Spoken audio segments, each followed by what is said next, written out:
नई भूमि आवंटन नीति को लेकर बड़ी खबर है। राज्य सरकार ने लागू की नई आवंटन नीति। नगरीय विकास ने अधिसूचना जारी करके लागू की है नीति।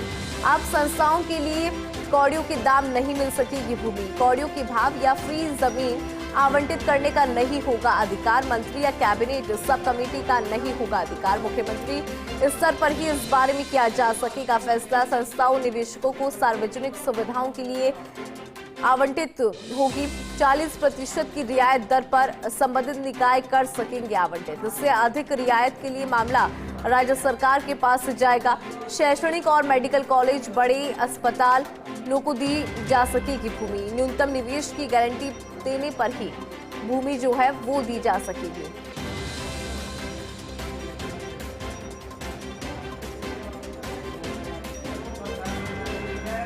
ज्यादा जानकारी के साथ एसोसिएट एडिटर अभिषेक श्रीवास्तव जुड़ गए हैं। अभिषेक, क्या अपडेट है आपके पास इस खबर पर?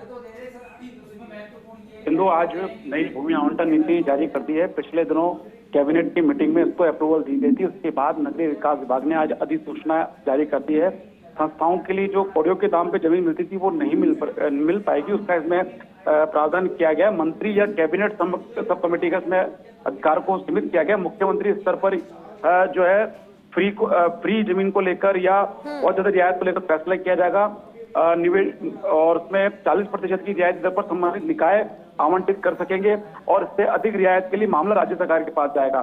शैक्षणिक और मेडिकल कॉलेज, बड़े अस्पतालों के लिए भी भूमि दी जा सकेगी। न्यूनतम निवेश की गारंटी देने पर भूमि दिए जाने का प्रावधान रखा गया है। इसके अलावा अगर अलग अलग जो इसमें ये भी तय किया गया है कि किस पर्पज के लिए कितनी भूमि दी जाएगी।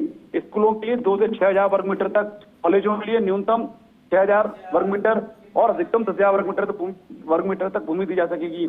और यूनिवर्सिटी के लिए 300 करोड़ का निवेश करने वाली जो यूनिवर्सिटी है उसके लिए अधिकतम 20 एकड़ तक प्राइवेट यूनिवर्सिटी के लिए जमीन मिलेगी। चिकित्सा संस्थानों को 1,000 से 50,000 वर्ग मीटर तक की जमीन मिल सकेगी। मेडिकल कॉलेज और अस्पतालों के लिए न्यूनतम 500 करोड़ रुपए के निवेश की गारंटी के बाद भूमि का आवंटन हो सकेगा। इसके अलावा अगर हम बात करें कि जो आवंटन के बाद आवंटी अगर आंशिक उपयोग करता है भूमि का तो निकाय शेष भूमि का आवंटन निरस्त कर सकेगा।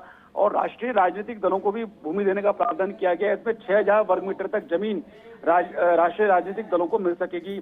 और किस शहर में कितनी जमीन मिलेगी उसको भी तय किया गया। राजनीतिक दलों के लिए जयपुर में अधिकतम 6,000 वर्ग मीटर, संभागीय मुख्यालय में 3,000 वर्ग मीटर और जिला मुख्यालयों में 2,000 वर्ग मीटर तक भूमि मिल सकेगी। तो इस तरह से आवंटन नीति में प्रावधान किए गए हैं ताकि इस आवंटन नीति के पीछे प्रदेश की बदलाव सरकार का उद्देश्य यही है कि जिस पर्पज के लिए जमीन आवंटित की जाए उसी पर्पज से इसका उपयोग किया जाए। और इस जो प्रीमियम संस्थान है उनको उनकी बाकायदा न्यूनतम निवेश की गारंटी भी, इसका भी प्रावधान किया गया है। इतना वो निवेश करेंगे उसके बाद इसकी गारंटी देंगे, उसके बाद उनको जमीन अलॉट की जाएगी। ओवरऑल पर्पज यही है कि जो भी लैंड अलॉटमेंट किया जाए उसके अनुसार उसका पर्पज के अनुसार उसका उपयोग किया जाए ताकि जो गरीब है और जो आम जन है उसको इस लैंड अलॉटमेंट का फायदा मिले। इसीलिए से आवंटन नीति में विभिन्न प्रावधान किए गए हैं। जी ठीक है अभिषेक, शुक्रिया पूरी खबर पर विस्तार से जानकारी के